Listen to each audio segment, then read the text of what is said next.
54,000 புத்தகங்களை படித்தவர் ஒன்றுதான் உலகத்துல.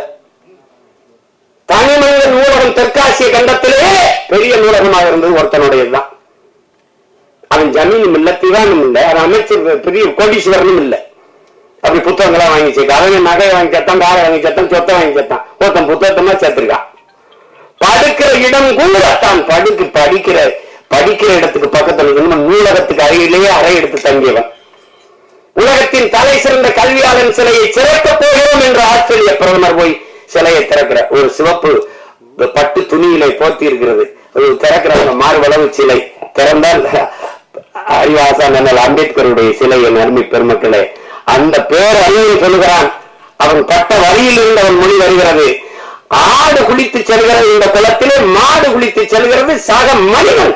நான் குளித்து வெளியேறக்கூடாதா? அந்த வழியை நீங்க புரிஞ்சுக்கிட்டீங்கன்னா இந்த படம் உங்களுக்கு ரொம்ப பிடிக்கும்.